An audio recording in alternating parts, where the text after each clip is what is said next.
আসসালামু আলাইকুম, আমি নুসরাত জাহান লিয়া। কেমন আছেন আপনারা? আলহামদুলিল্লাহ আমরা ভালো আছি। চলে এসেছি প্রতিদিনের ব্লগ নিয়ে। আজকে চলে এসেছি চিকেন প্যাটিস নিয়ে। একদম সহজভাবে করা যায় এই চিকেন প্যাটিসটা। বারবার দোকানেও যেতে হবে না, ফাস্টফুডও যেতে হবে না। আসুন দেখাই, শেয়ার করি আপনাদের সাথে।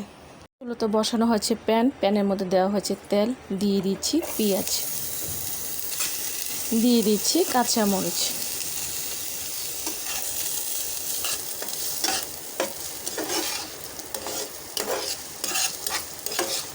পেঁয়াজ আর কাঁচামরিচ দেওয়া হয়ে গেছে।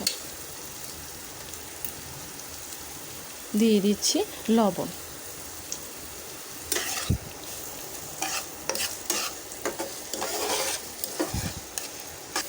পেঁয়াজটা ভাজা হয়ে গেছে। দিয়ে দিচ্ছি ধনিয়া গুঁড়ি, হলুদের গুঁড়ি, শুকনো মরিচের গুঁড়ি, রসুন বাটা, আদা বাটা,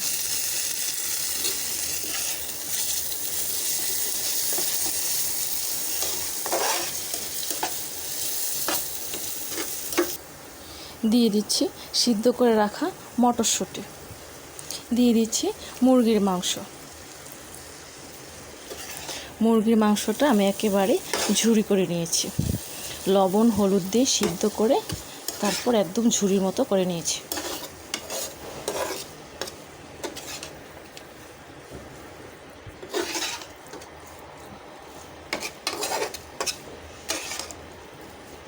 মটরশুঁটিও সিদ্ধ করা আর মুরগির মাংসটাও আগে থেকে সিদ্ধ করা, তাই এটা হতে বেশি সময় লাগবে না।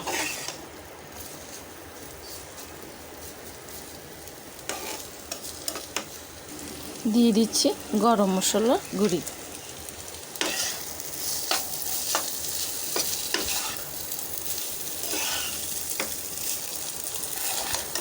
মুরগির মাংস আর মটরশুঁটি একেবারে রেডি। এখন আমি নামিয়ে ঠান্ডা করে তারপর ফিরে আসবো। এটা একেবারে ঠান্ডা হওয়ার পর। নিয়েছি এখানে ময়দা আমি মোটামুটি অনেকটাই নিয়েছি। দিয়ে দিচ্ছি লবণ, দিয়ে দিচ্ছি রান্নার তেল। এখন সব কিছু একটু ভালো করে মাখিয়ে নেব। সব কিছু মেশানো হয়ে গেছে। দিয়ে দিচ্ছি নর্মাল পানি। একটা মোটামুটি রুটি বা পরোটার মতো একটা ডোর বানিয়ে নেব, একটা শক্ত ডোর। পানিটা একবারে দিতে যাবেন না, আস্তে আস্তে দেবেন। সম্পূর্ণটা মাখানো হয়ে গেছে। দিয়ে দিচ্ছি তেল। এখন তেল দিয়ে আমি আবারও ভালো করে এটাকে মাখিয়ে নেব। ভালো করে কিন্তু এটাকে মতে নিতে হবে তেল দিয়ে। সম্পূর্ণটা তেল দিয়ে আমি একেবারে ভালো করে মতে নিয়েছি। অনেকটা সময় নিয়ে কিন্তু মতে নিতে হবে বা মাখিয়ে নিতে হবে। এইরকম মাঝারি ধরনের লেচি কেটে নিতে হবে। এরকম করে সবগুলো লেচি কেটে নিয়েছি।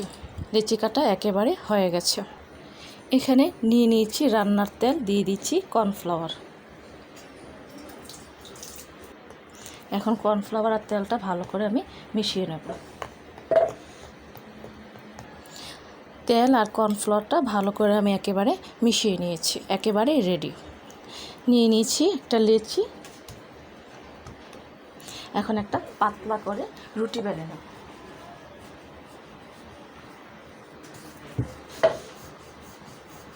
এই তো এইরকম করে পাতলা একটা রুটি বেলে নিয়েছি।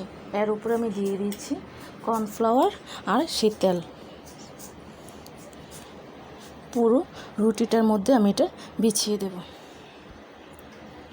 একেবারে বিছানো হয়ে গেছে। উপর থেকে দিয়ে দিচ্ছি ময়দা।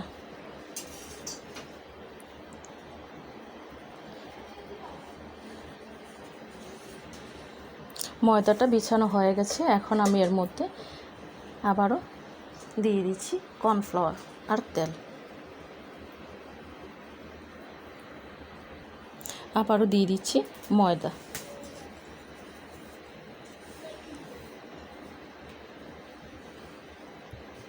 একটু চেপে চেপে দিতে হবে।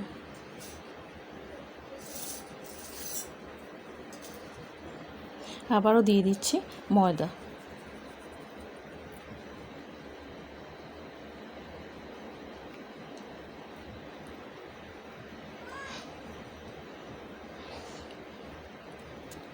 এখন এটাকে এই রকম করে ভাঁজ দিয়ে দিতে হবে।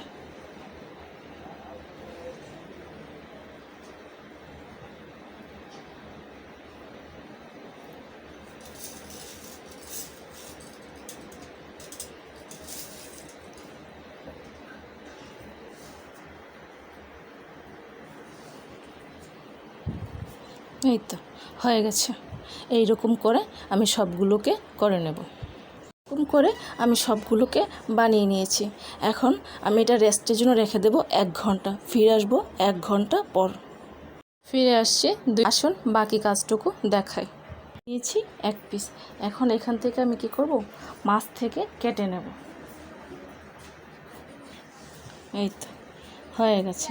এখন এইরকম করে হয়ে যাবে।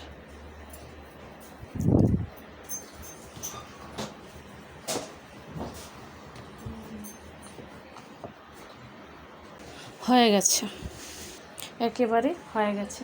এখন এর মধ্যে আমি দিয়ে দিচ্ছি মাংসর পুর।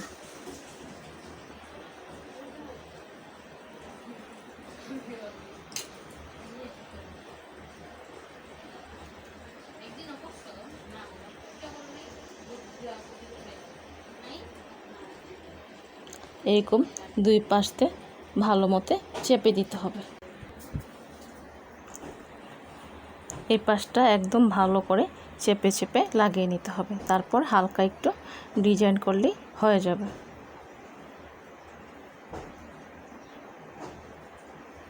এই তো হয়ে গেছে।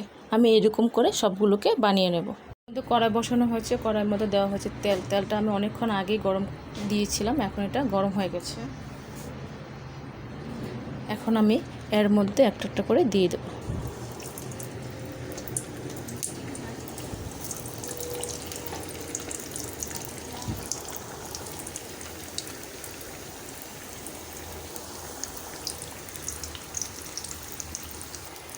এক পাশটা মোটামুটি ভাজা হলে আরেক পাশটা করে দিতে হবে।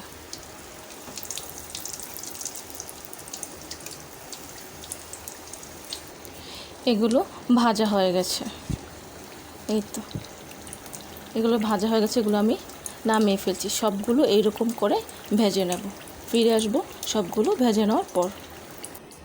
তৈরি হয়ে গেছে চিকেন প্যাটিস। চিকেন প্যাটিসটা একেবারেই রেডি। আর আমি চেষ্টা করছি খুব সহজভাবে এটা করার জন্য। আশা করি আপনাদের খুব ভালো লাগবে। ভালো লাগলে কমেন্টস করে জানাবেন, সাবস্ক্রাইব করে দেবেন, আমার পাশে থাকবেন আর আমাকে অনেক অনেক সাপোর্ট করবেন। আজ এই পর্যন্তই। সব ভালো থাকেন, সুস্থ থাকেন। আবার আসবো। আল্লাহ হাফেজ।